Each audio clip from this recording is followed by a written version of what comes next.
नमस्ते सदा वत्सले मातृभूमे, नमस्ते सदा वत्सले मातृभूमे, त्वया हिन्दुभूमे सुखं वर्धितोऽहम्, त्वया हिन्दुभूमे सुखं वर्धितोऽहम्, महामङ्गले पुण्यभूमे त्वदर्थे, महामङ्गले पुण्यभूमे त्वदर्थे, पतत्वेशकायो नमस्ते नमस्ते, पतत्वेशकायो नमस्ते नमस्ते, प्रभो शक्तिमन हिन्दुराष्ट्राङ्गभूता, प्रभो शक्तिमन हिन्दुराष्ट्राङ्गभूता, इमे सादरं त्वां नमामो वयम्, इमे सादरं त्वां नमामो वयम्, त्वदीयाय कार्याय बद्धा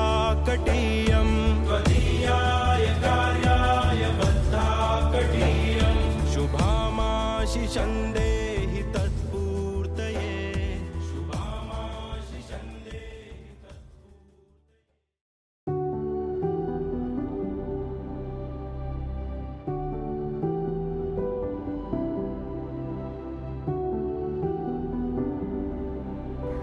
सुबह के 6:30 बजे हैं और कोडाईकनाल की 50 किलोमीटर की जो हिल है वो हम अभी उतर के नीचे पलानी आ गए हैं और अभी यहाँ से 270 किलोमीटर दिखा रहा है।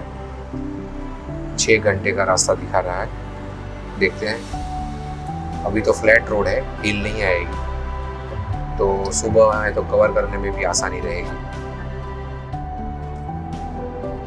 आउटसाइड जो टेम्परेचर है वो 24 डिग्री हो गया।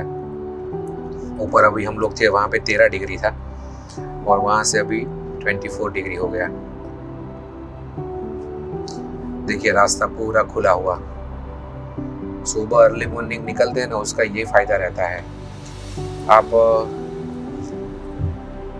अच्छी तरह से कार चला सकते हैं। आपको कोई भी ट्रैफिक, खास करके बाइकर्स वगैरह जो होते हैं लोकल गांव वाले, वो सब आपको कम मिलते हैं और ट्रक्स वगैरह की जो ट्रैफिक्स होती है वो भी कम रहती है।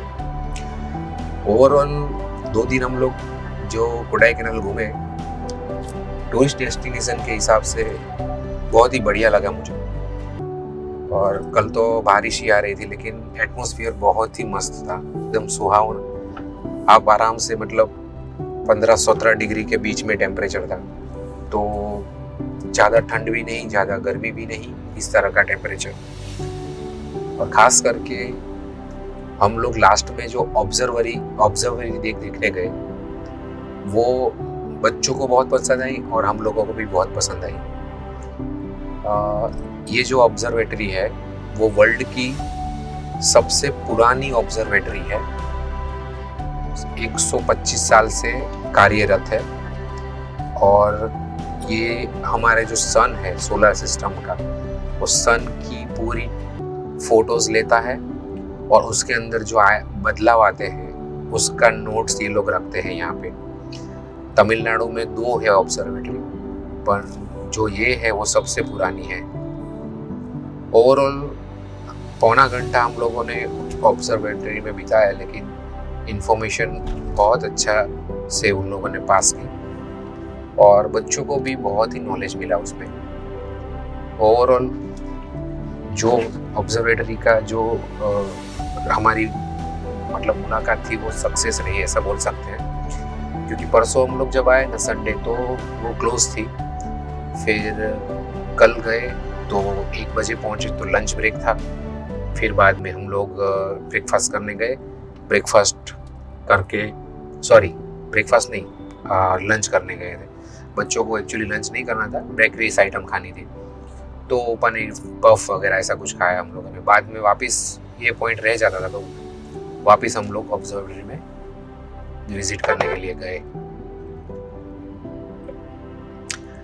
अभी देखिए सुबह में 6:30 बजे है, लेकिन बसेस की आवन जावन आप देख लीजिए किस तरह से हो रही है अभी सुबह में इतनी जल्दी की।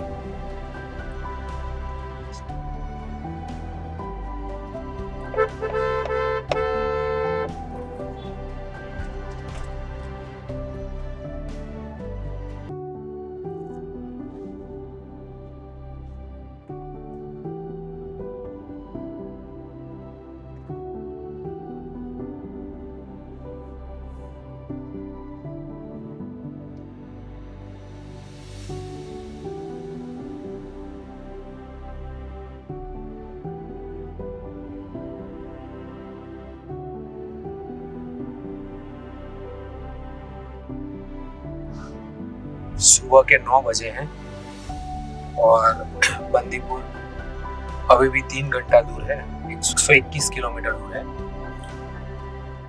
मैंने जो यहाँ से मुझे वहाँ से 3 रास्ते दिखा रहे थे, तो मैंने जो सबसे लंबा वाला रास्ता है वो लिया है ताकि ट्रैफिक कम मिले मुझे। एक कोयम्बतूर सिटी होके जाता है वो मैंने अवॉइड किया, क्योंकि अभी टाइम जो है उसके हिसाब से वहाँ पे ट्रैफिक रहेगा, आपको सिटी का ट्रैफिक आपको लगेगा। और अभी 3 घंटा मतलब 12 से 12:30 के बीच में हम लोग बंदीपुर पहुँच जाएंगे।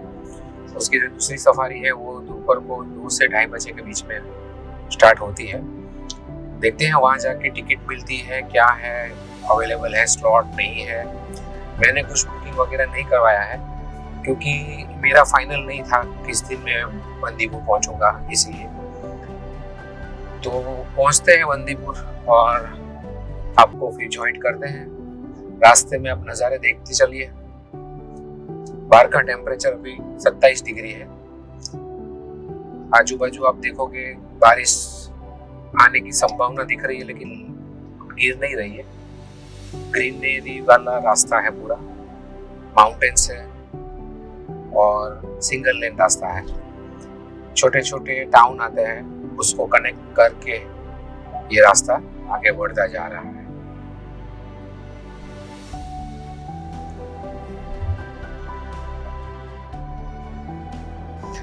Welcome to Karnataka state. 2-3 दिन से हम लोग तमिलनाडु में घूम रहे थे, वापिस हम लोग कर्नाटका में एंटर हो चुके हैं। यहाँ से 87 किलोमीटर है बंदीपुर और 2 घंटे का रास्ता दिखा रहा है। पूरा जंगल एरिया है, आप दोनों साइड देख सकते हैं। और थोड़े थोड़े डिस्टेंट में बम्प रखे हुए हैं ताकि कोई कार या कोई व्हीकल ओवर स्पीड में ना जाए। आउटसाइड टेम्परेचर अभी भी 23 ही है। बारिश का मौसम बना है लेकिन बारिश अभी आ नहीं रही है। बस एंजॉय करते करते और वाइल्ड लाइफ एनिमल कुछ दिख जाए, इसी बात का मजे मतलब माइंड में रखते हुए आगे बढ़ रहे हैं।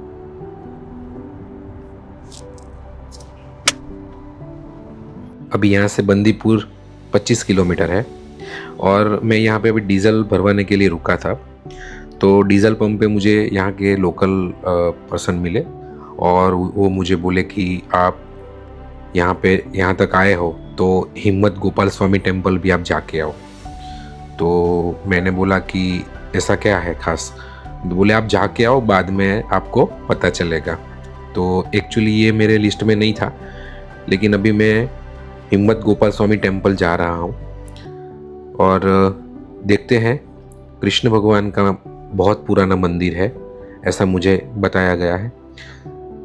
तो चलते हैं वहाँ पे और एक्सप्लोर करते हैं टेम्पल किस तरह का है। साथ में मुझे ये भी बताया गया कि कार आपको नीचे पार्किंग में रखनी पड़ेगी और जो हिल स्टेशन है ऊपर जाने के लिए गवर्नमेंट की सरकारी बसें चलती हैं, जो आपको हर आधे घंटे में मिलती है और आपको 15 मिनट या 20 मिनट लेती है नीचे से ऊपर जाने में। फिर वहाँ से भी आपको नीचे पार्किंग तक बस में ही आना पड़ेगा। आपकी जो पर्सनल कार लेके अगर आप आते हो तो वो ऊपर तक नहीं जाएगी, आपको नीचे पार्किंग में ही रखनी पड़ेगी। तो चलिए हम लोग भी ऐसा ही करते हैं। लेफ़्ट साइड में जो दिख रही है वो सब यहाँ की लोकल शॉप्स हैं और राइट साइड में पार्किंग है। तो कार पार्क करते हैं और सामने जो आप गेट देख रहे हैं वहीं से हमको बस मिलेगी। तो चलिए ऊपर चलते हैं। ये नीचे का मेन एंट्रेंस है टेम्पल का।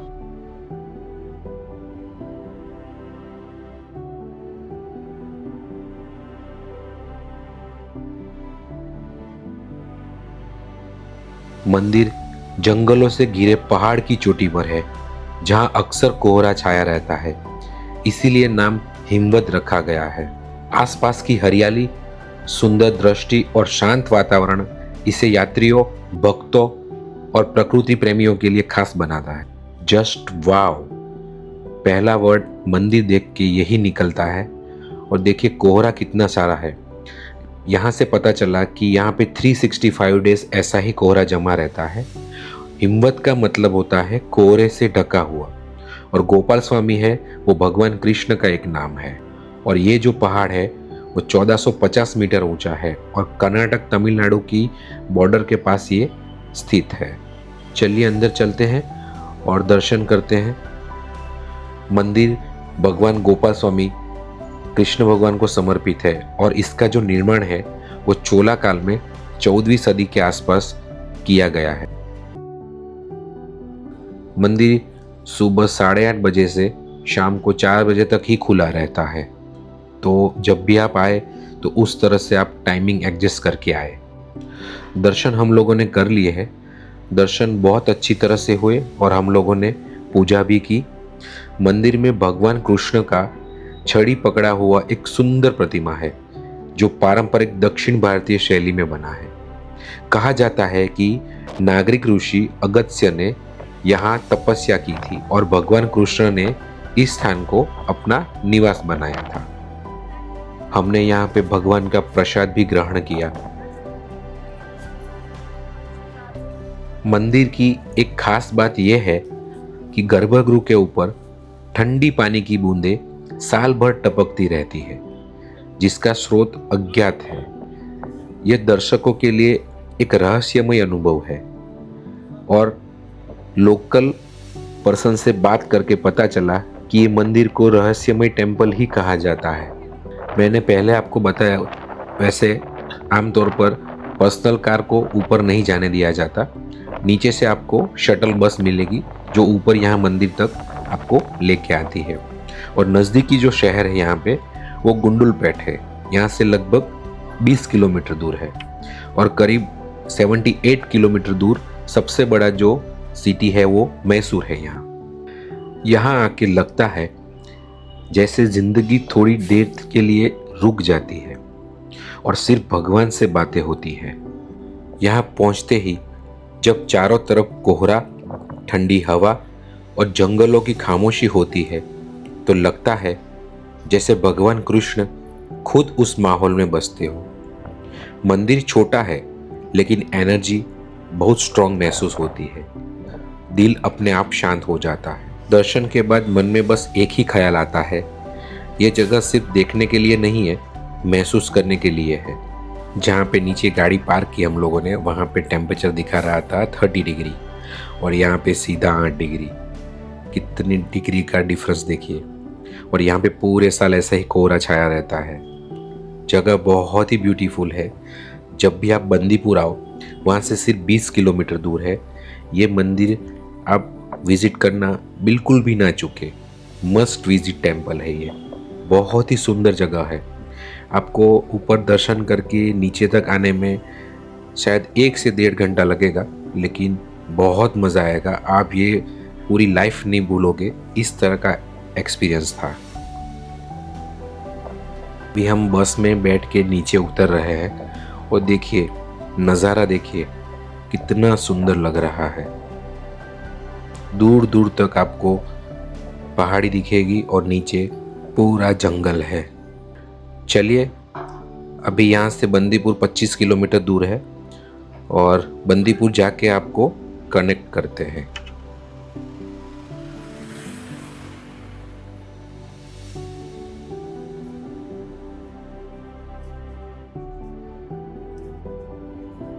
बंदीपुर हम लोग पहुंच गए हैं और यहाँ आके हम लोगों ने ऑफलाइन टिकट्स ले लिए है। अभी थोड़ी देर में ही यहाँ पे सफारी स्टार्ट होगी। आई होप कि हम लोग यहाँ पे टाइगर देखने आए हैं तो हमें वो देखने को मिले। थोड़ी देर में यहाँ से निकलते हैं सफारी के लिए। सफारी स्टार्ट होते ही बहुत सारे हिरन दिख रहे हैं सामने। सामने 2 पीकॉक दिख रहे हैं और देखिए हिरन भी बाजू में ही है। ये सफारी में इतने सारे हिरन दिख गए हैं ना कि आप काउंट करते करते थक जाओगे। वो देखिए सामने 2 सांबर डियर है। बारिश हो रही है फिर भी देखो वही खड़े हैं। ब्यूटीफुल। पेड़ पे सामने जो दिख रहा है वो लंगूर है। डियर इतने सारे दिख गए हैं ना कि बच्चे बोल रहे हैं कि डैडी हम लोग सिर्फ डियर देखने आए हैं कि क्या, टाइगर तो दिख ही नहीं रहा है। सफारी ख़त्म होने को आई है लेकिन टाइगर नहीं दिख रहा है। तो हम लोगों ने सोचा है कि यहाँ नज़दीक ही 50 किलोमीटर दूर एक दूसरी टाइगर सेंचुरी है, मुदुमलाई। तो हम लोग वहाँ टाइगर देखने के लिए जाएंगे। ये जो बंदीपुर टाइगर नेशनल पार्क है वो कर्नाटक में आता है और जो Mudumalai tiger reserve national park है वो तमिलनाडु में आता है। तो दोनों की जो बॉर्डर है बीच में 45 या 50 किलोमीटर का डिस्टेंस है। अभी हम लोग मुदुमलाई टाइगर रिजर्व के लिए निकल पड़े हैं। यहाँ पे टाइगर स्पॉट नहीं हुआ अफसोस, तो दूसरी जो सेंचुरी है टाइगर रिजर्व की वहाँ पे चलते हैं। अभी 1.5 घंटे का रास्ता दिखा रहा है। चलिए मुदुमलाई की ओर चलते हैं। और मुदुमलाई में जो टाइगर रिजर्व है उसका नाम है नागरहोले टाइगर रिजर्व। HD कोटे करके गांव है मुदुमलाई से 10 किलोमीटर पहले। हम लोग वहाँ पहुँचे हैं और शाम हो गई है। गुड मॉर्निंग, जय श्री कृष्ण। सुबह के 5:45 हुए हैं। शाम को यहाँ तक आए थे और यहाँ पे फॉरेस्ट ऑफिसर ने बताया था कि शाम को 6 बजे से सुबह 6 बजे तक यहाँ गेट क्लोज रहता है क्योंकि एनिमल की मूवमेंट शुरू हो जाती है। तो हम लोग नज़दीकी जो गांव था HB कोड़े, तो वहाँ हम लोग रुक गए थे, नाइट स्टे कर लिया था। और अभी हमारी जो नेक्स्ट सफारी है वो करने के लिए अभी यहाँ पे वेट कर रहे हैं। जैसे ही गेट ओपन होता है तो अपनी जो नेक्स्ट सफारी है उसके लिए हम लोग आगे की ओर बढ़ेंगे।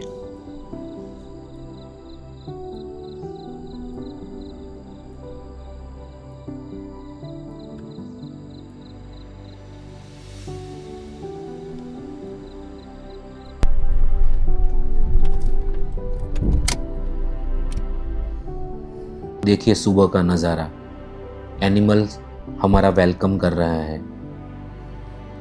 यहाँ से 15 किलोमीटर दूर है जहाँ से हमें सफारी स्टार्ट करनी है। तो वहाँ तक चलते हैं और देखिए पूरा घना जंगल है।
वो देखिए सामने जो खेल रहे हैं वो जैकल्स है। देखिए वो अनजान है, हम लोग यहाँ खड़े हैं। कितना प्यारा नज़ारा है।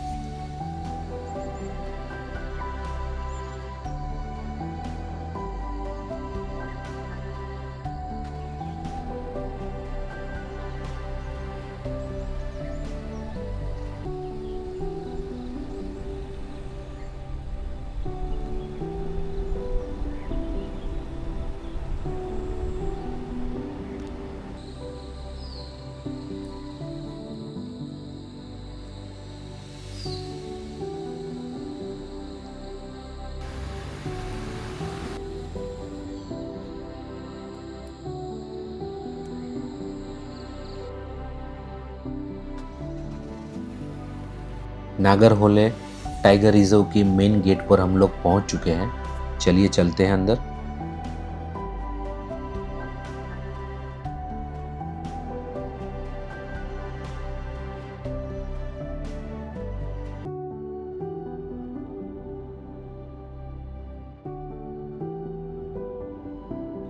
बूंदाबांदी वाली बारिश शुरू हो गई है, तो बारिश बंद होने का हम लोग वेट कर रहे हैं। और सामने देखिए हमारी जो सफारी है वो ऑलमोस्ट रेडी ही है।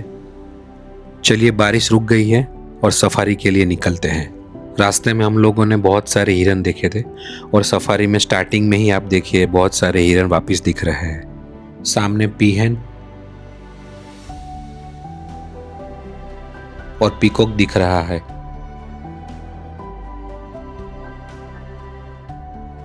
सामने आपको साबर दिख रहा है। सामने देखिए ग्रास के पीछे एलिफेंट दिख रहा है। बहुत दूर है इसलिए मोबाइल से जूम करके मैंने लिया है। देखिए यहाँ पे जो निशान दिख रहे हैं वो टाइगर के पाँव के निशान है और यहाँ से अभी थोड़ी देर पहले ही पास हुआ है, ऐसा हमारा गाइड बोल रहा है। चलिए टाइगर ना दिखा सही, उसके पाँव के निशान तो दिख गए।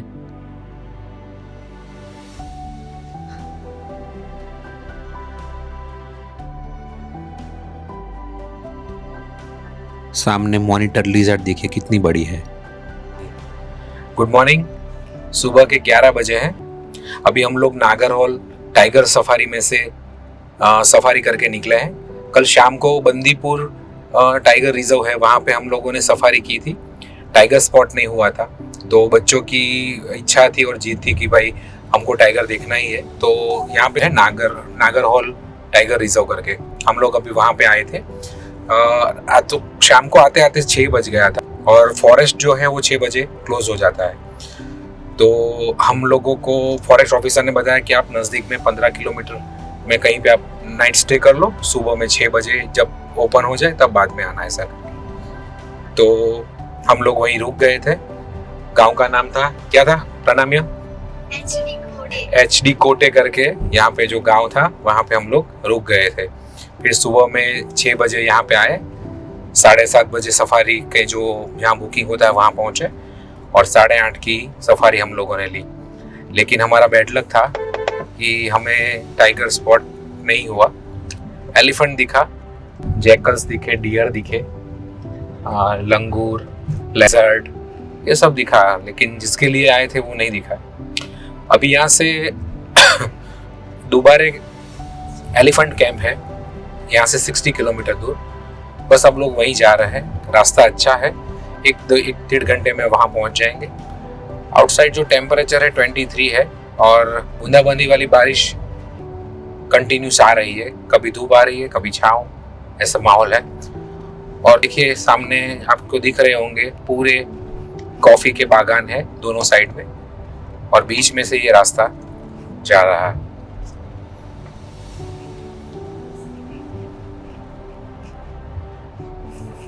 अगर आपको मेरी चैनल पसंद आती है तो लाइक एंड शेयर कीजिए, सब्सक्राइब कीजिए, दोस्तों को भी सजेस्ट कीजिए, कुछ सजेशन भी दीजिए मुझे, मैं उसमें और क्या अच्छा कर सकता हूँ और क्या मैं बेहतर करने की ट्राई करूँ। जुड़े रहिए मेरे साथ नेक्स्ट डेस्टिनेशन तक।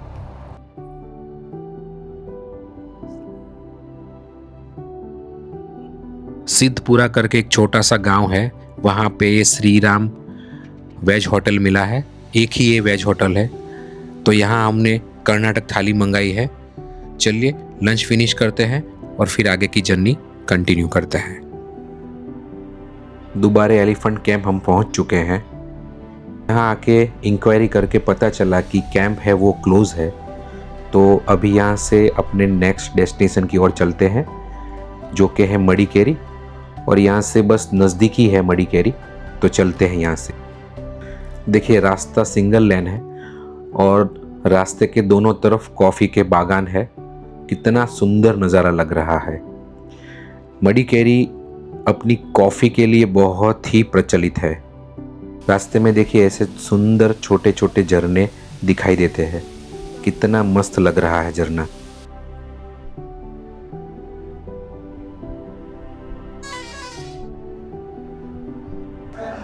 अभी मडिकेरी में है हम लोग। 3:30 बजे यहाँ पे पहुँच गए थे। एक्चुअली एलिफेंट दोबारा जो कैंप था उसमें हम लोगों ने पूछा, तो अभी बाथिंग और ईटिंग की जो प्रवृत्ति थी वो अभी नहीं थी, वो सुबह में थी। तो बच्चों ने बोला कि भाई हमें वहाँ नहीं जाना है। तो हमारा जो नेक्स्ट डेस्टिनेशन था वो मडिकेरी था। तो हम लोग अभी मडिकेरी आ गए हैं, 1-2 घंटे रेस्ट किया और अभी शाम को डिनर करने के लिए आए हैं। बाजू में ही है Udupi restaurant, pure veg restaurant है। और मंगाया है मसाला डोसा, प्लेन डोसा और इडली और वड़ा, और वेज में वेज फ्राइड राइस मंगाया है। तो डिनर करते हैं, फिर आज थोड़ा रेस्ट ही करेंगे। कल सुबह में मडिकेरी एक्सप्लोर करेंगे और बाद में अगला जो नेक्स्ट डेस्टिनेशन है वो मैं आपको कल बताऊंगा। तब तक मेरे साथ जुड़े रहिए। ये मंगाया है हम लोगों ने पापड़ी चाट। स्वीट खाने की इच्छा हो गई, तो होटल वाले को पूछा कि अभी केसरी बात मिलेगा, तो बोला हाँ है। और मैं अभी बेंगलोर के जो हम लोगों ने केसरी बात खाए थे ना, जहाँ पे विद्यार्थी भवन, CTR और गायत्री और ब्राह्मीन्स, वो अभी मैं मिस कर रहा हूँ। इसलिए मुझे लगा कि स्वीट में अगर पूछता हूँ उनके पास केसरी बात हो तो बढ़िया चीज़ है। आपको जितनी भी मतलब क्रेविंग होगी ना स्वीट की, वो ये ख़त्म करता है। बहुत ही बढ़िया। और खाने से कुछ ऐसा नहीं लगता है कि आपने बहुत ज़्यादा स्वीट खा लिया है, ऐसा कभी भी नहीं लगता है। ये हैवी नहीं लगता है, लाइट ही रहता है, लेकिन बहुत मज़ा आता है एक्चुअली खाने में। चलिए मैं एंजॉय करता हूँ। ओवरऑल फूड बहुत ही बढ़िया था। हम लोग इसको रेटिंग तो नहीं देना है, चलो ठीक है, लेकिन ओवरऑल अच्छा फूड है, क्योंकि प्योर वेज रेस्टोरेंट है, वो हमारे लिए प्लस है। क्योंकि यहाँ पे पूरे कर्नाटक में veg non veg restaurant most of mix होते हैं, साथ में ही होते हैं। आपको वेज रेस्टोरेंट बहुत कम मिलेंगे। आज दोपहर का ही आप एग्जांपल ले लीजिए। हम लोगों ने दोपहर में जो खाया ना, वो सिद्धपुरा करके एक थोड़ा छोटा गांव जैसा ही था, सिटी नहीं बोल सकते उसको। तो वहाँ पे एक ही रेस्टोरेंट था वेज। तो हम लोगों ने पूरा कर्नाटक की थाली जो होती है ना, वो हम लोगों ने खाई। एक्चुअली हम लोग कब के खाने के लिए सब ढूंढ रहे थे, लेकिन ऐसा हुआ कि जहाँ पे भी हम लोग दोपहर का खाना एक्चुअली स्किप हो जाता था, क्योंकि हम लोग मॉर्निंग में ब्रेकफास्ट इतना हैवी कर लेते थे। तो बस वो मौका आज हमें मिल गया दोपहर को। तो दोपहर को भी बहुत बढ़िया हम लोगों ने फूड किया। ओवरऑल आज का फूड बहुत ही बढ़िया रहा। चलिए मैं केसरी रवा केसरी जो है उस पर एंजॉय करता हूँ, फिर आपसे कनेक्ट करता हूँ।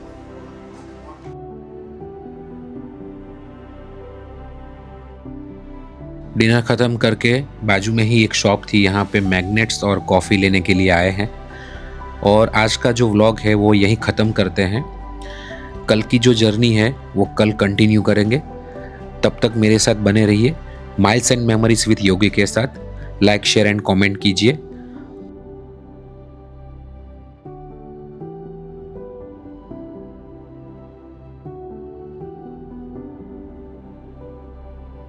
गुड नाइट, जय Shri Krishna and drive safe.